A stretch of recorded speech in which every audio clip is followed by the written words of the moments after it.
예수님을 믿으면 문제들이 해결이 되고 또 질병도 떠나가게 되고 또 예수님을 믿으면 또 모든 환난도 사라지게 되고 마음의 평안도 없고 또 여러 가지 예수님을 믿으면 좋다라는 얘기들을 많이 하게 됩니다.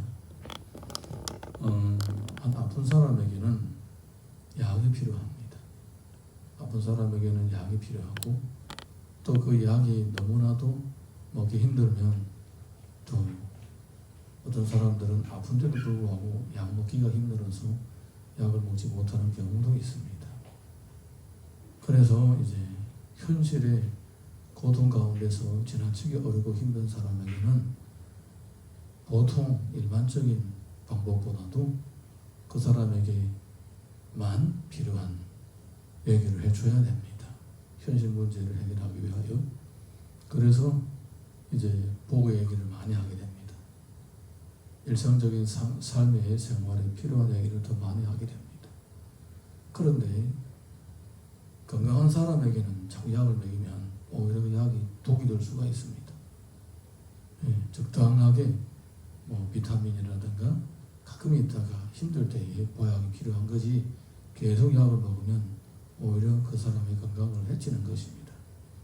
우리 신앙생활을 할 때에도 보게 되면 처음에 예수 믿을 때에 복음을 들었을 때에 육신의 건강에 관한 것, 재물에 관한 것, 자녀에 관한 것, 예수 믿으면 복 받고 잘 되고 거짓 걱정 없고 이런 얘기들을 많이 듣다 보니까 그게 그 당시에 나의 이 병든 육체와 영혼에게만 필요했던 약인 줄을 모르고 나중에 믿음을 가지게 되고 하나님을 섬기는데도 불구하고 계속 거기에만 몰입하고 있고 거기만 집중하고 있는 경우들 많이 보게 됩니다. 그래서 펀펀한 건강한 성도도 오히려 약을 양식으로 삼고 계속 추구하는 경우들이 많이 있습니다. 그래서 예수 믿다가 조금 어려움을 당하면 왜 예수 믿는 사람들이 이런 어려움이 있느냐 이런 생각을 하고 또 예수님을 믿다가 너무 어려우면 안 믿기보다 못하다 이렇게 생각하고 또 성도들을 보고 또 교회에 헌신 좀 하라 하나님을 위해서 좀 시간도 좀 내고 재물도 좀 내고 일할 때에 일도 좀 해라고 하면 내가 그러려고 예수 믿었나 이런 얘기하고 그렇게 되는 거예요. 그리고 또 예수 믿다가 또 누가 어려움을 겪고 있으면 저 사람 봐 예수 믿더니 저렇게 어려움 겪고 힘든 일을 겪는구나 예수 믿으면 안 되겠네 이런 생각도 하는 거예요. 사도 바울이 복음을 전할 때에 많이 힘들었습니다. 많은 경우에 배도 쫄쫄 굶고 그리고 또 강도들한테도 강도를 당하고 심지어 동족들에게 몇 가지 얻어맞고 성경이 에베소서를 기록할 때는 사도 바울이 감옥에 갇혀 있었습니다. 복음을 전하다가 감옥에 갇혀 있었습니다. 예수 믿으면 잘 된다는 것만 알고 있는 사람들은 잡아라 예수 믿다가 감옥에 갇혔지 않았느냐 예수 믿는 게 이게 옳은 거냐 이 맞는 거냐 예수 믿으면 이 많은 사람들이 우리를 미워하고 반대할 건데 예수 믿는 것 때문에 우리가 장사도 제대로 못하고 생활도 어려워지고 로마시로 다 쫓겨나고 갈 데도 없어지는데 이 안 믿기보다도 못하느냐 이렇게 생각을 하는 거예요. 안일한 생활을 전부라고 생각하고 이 세상에 있는 물질을 누리는 것을 전부로 생각하는 사람들은 예수님을 믿어도 껍데기만 믿는 거예요. 껍데기만 믿는 거예요. 눈에 보이는 것만에 빠져가지고 조금만 문제가 있으면 바로 마음이 그냥 물에 떠돌아다니는 낙엽처럼 그냥 흘러가는 거예요. 그런 사람들이 교회 안에도 있다라는 거예요. 그래서 사도 바울이 걱정스러운 것입니다. 그런 사람들 보면서 그런 사람들의 믿음을 세워주려고 애를 많이 쓰는 것들을 볼 수가 있습니다.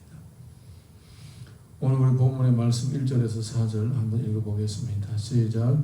그러므로 그리스도 예수의 일로 너희 이방인을 위하여 갇힌 자 된 나 바울이 말하거니와 너희를 위하여 내게 주신 하나님의 은혜의 경륜을 너희가 들었을 터이라.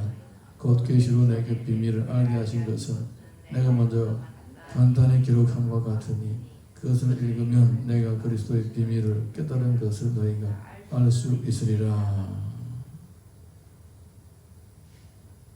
사도 바울은 자신이 감옥에 갇혀 있다고 얘기를 하고 있습니다. 지금 감옥에 갇혀 있는 것은 복음 때문이더라. 복음 때문이다. 그 얘기를 하고 있는 것입니다. 예수님을 믿으면 예수님 때문에 고난도 받고 어려움도 겪고 때로는 남보다 더 자지 못하고 힘들 수도 있다라는 것입니다. 아멘입니까? 네. 우리가 욥기서를 보게 되면 욥이 우리가 주님으로부터 복을 받았는데 고난 받는 것이 뭐 그렇게 심각한 일이냐? 고난 받을 때도 있고 복 받을 때도 있는 것이지, 이렇게 고백을 하는 것을 볼 수가 있습니다. 사랑하는 성도 여러분, 그게 신앙의 기본이 되어야 합니다. 예수 믿으면 다 잘 돼야 되고 예수님을 위해서 조금이라도 힘든 일이 생기면 내가 이러려고 예수 믿었냐, 이런 것은 어린아이의 신앙입니다. 어린아이의 신앙. 영아 상태. 신앙이 자라지를 않은 거예요. 자라지를 않은 거예요.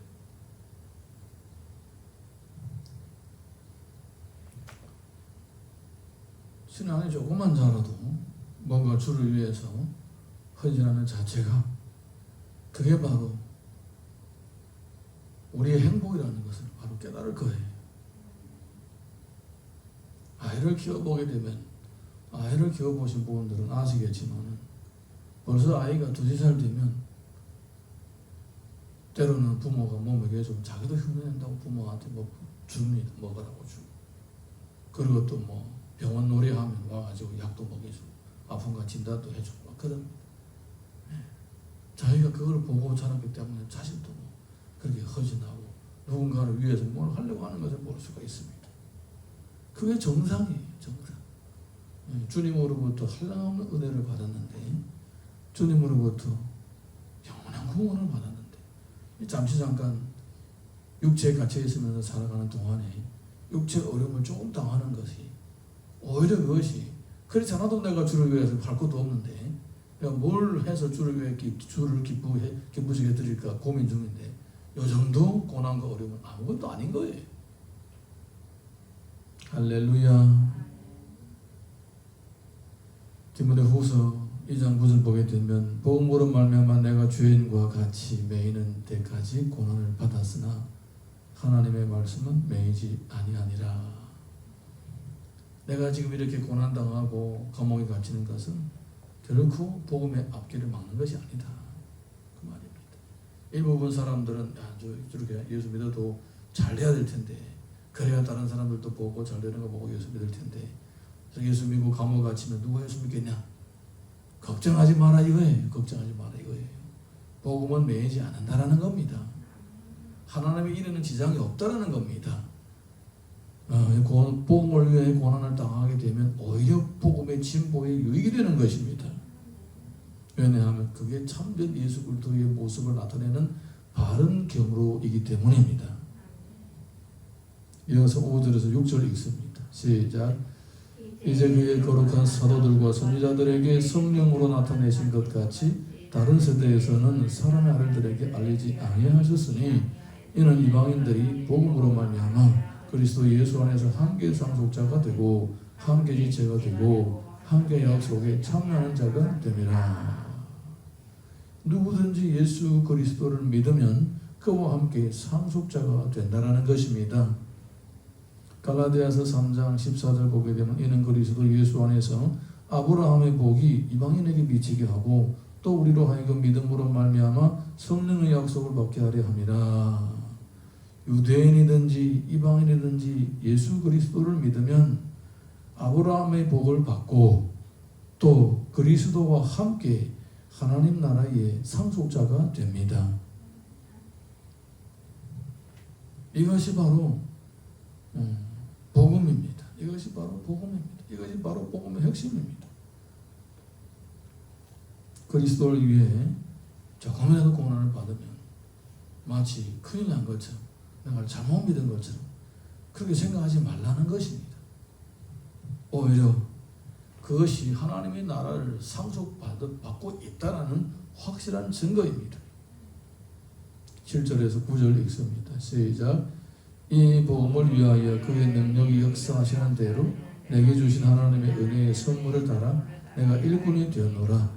모든 성도 중에 지극히 작은 자보다 더 작은 나에게 이 은혜를 주신 것은 측량할 수 없는 그리스도의 풍성함을 이방인에게 전하게 하시고 영원부터 만물을 창조하신 하나님 속에 감추어졌던 비밀의 경륜이 어떠한 것을 드러내게 하려 하심이라. 하나님의 은혜는 혼자만 받고 끝나는 것이 아니라 혼자가 받고 끝날 수 없을 정도로 풍성합니다. 컵에다가 물을 부을 때에 200ml의 컵에다가 250ml의 물을 부게 되면 넘쳐나게 되는 거예요.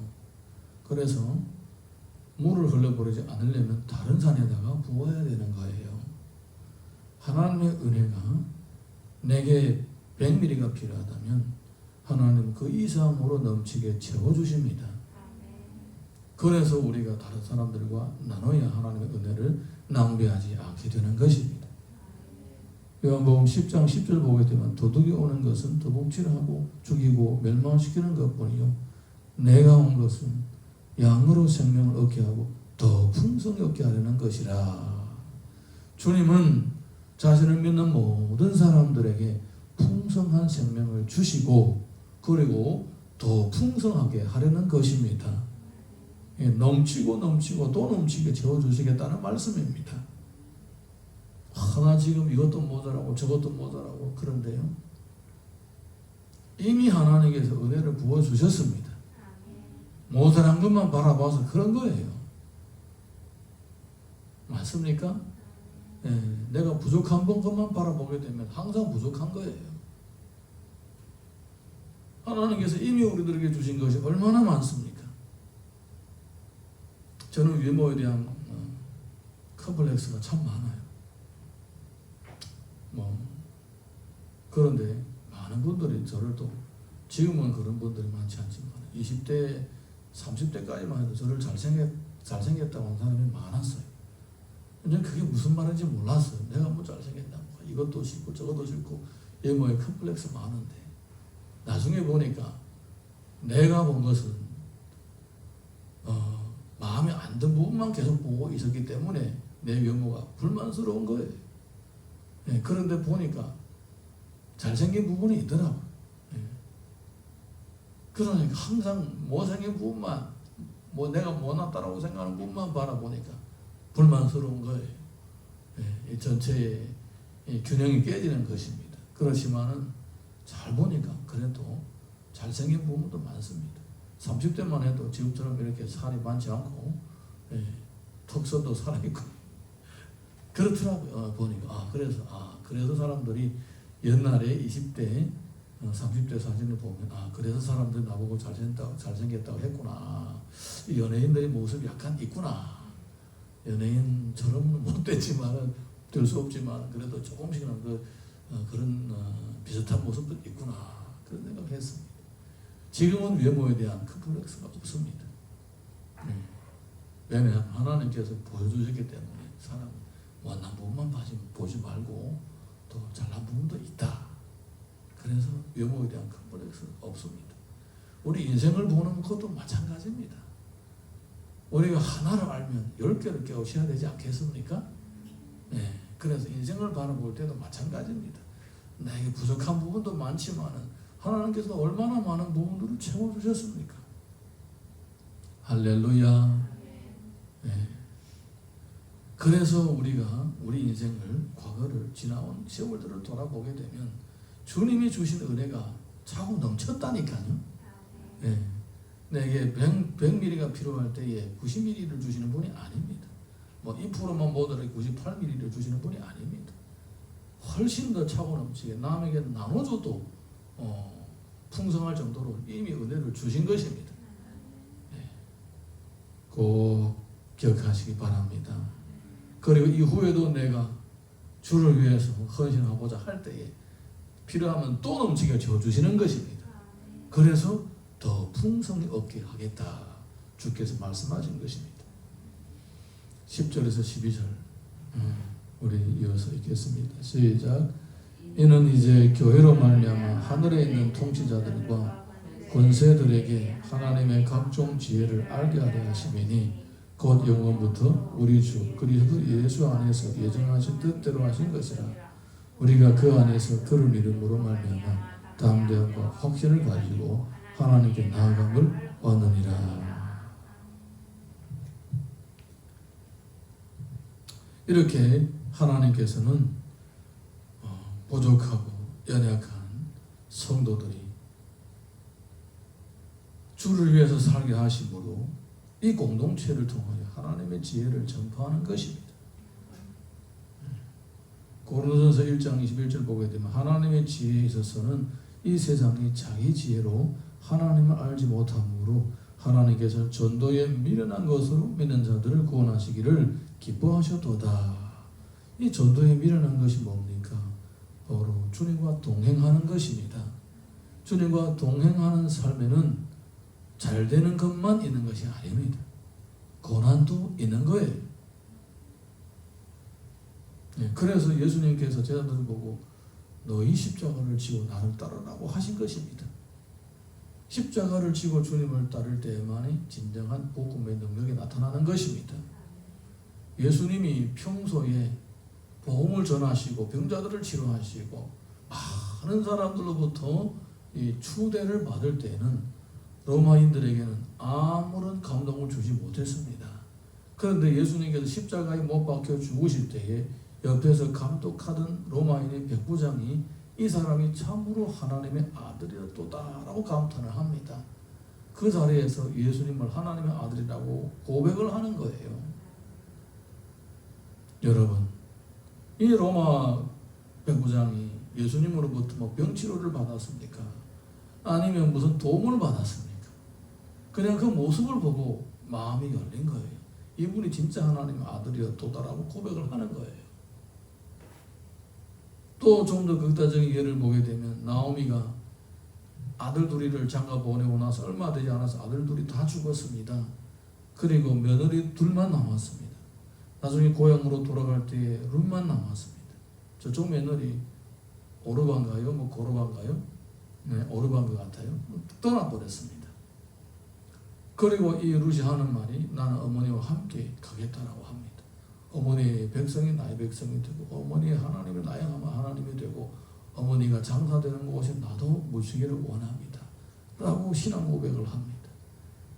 뭐 나오미가 지금 남편도 잃고 아들들 황소 같은 아들들도 다 잃고 지금 뭐 죽지 못해 사는 상황에도 불구하고 그 모습을 보고 하나님을 믿었다라는 거예요. 네. 나오미가 뭐 백만장자가 돼가지고 기볼이 돼가지고 예수 믿으면 잘 된다라고 해서 믿은 게 아니에요. 고난 가운데서 그렇게 고난 가운데서도 신앙을 뿌리지 않고 믿음으로 살았더니 하나님의 징계 가운데서도 믿음을 지켰더니 룻이 그 모습을 보고 하나님을 만난 거예요. 여러분, 어떤 상황 가운데서도 내가 진실로 주님을 믿고 따르고 섬긴다면 복음은 매이지 않습니다. 복음이 우리 때문에 매였다면 그것은 우리가 힘들어졌고 가난해졌고 고난이 많아서 매어진 게 아니라 예수님을 잘못 믿으면 매어지는 거예요.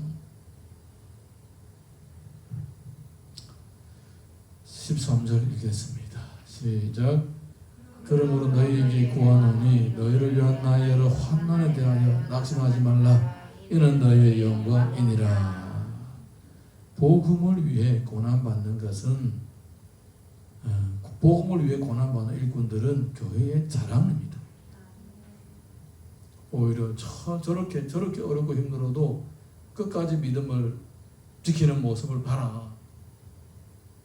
저렇게 믿는 사람이 진짜 예수님을 잘 믿는 것이다. 오히려 교회의 자랑거리가 되는 거예요. 사도행전 5장 41절 보게 되면 사도들은 그 이름을 위하여 능력받는 일에 합당한 자로 여기심을 기뻐하면서 공회 앞에서 떠나니라. 그러니까 자신들이 복음을 전하다가 매를 얻어맞는 그 자체를 그래 우리가 예수님을 믿기 때문에 우리가 진짜이기 때문에 이렇게 배척받는 거라는 더더욱 확신을 가진 것입니다. 가짜는 사탄이 그냥 놔둡니다. 진짜기 때문에 자꾸 고난이 생기는 거예요. 사탄 자꾸 방해하는 것입니다. 그러므로 예수님을 믿는 성도라면 우리 앞에 꽃길만 있는 것이 아니라 가시밭길도 있다는 것을 꼭 기억할 수 있기 바랍니다. 마태복음 24장 14절 보게 되면 이 천국 복음이 모든 민족에게 증언되기 위하여 온 세상에 전파되리니 그제야 끝이 오리라. 우리의 성도 안에 지고 가야 할 십자가는 어디까지냐? 온 세상의 복음이 다 전파될 때까지입니다. 할렐루야. 빌립보서 1장 12절 보게 되면 형제들아 내가 당한 일이 도리어 복음 전파에 진전이 된 줄을 너희가 알기를 원하노라. 감옥에 갇혀 있어도 오히려 그 자체가 복음을 전하는 일에 디딤돌이 되었다는 것입니다.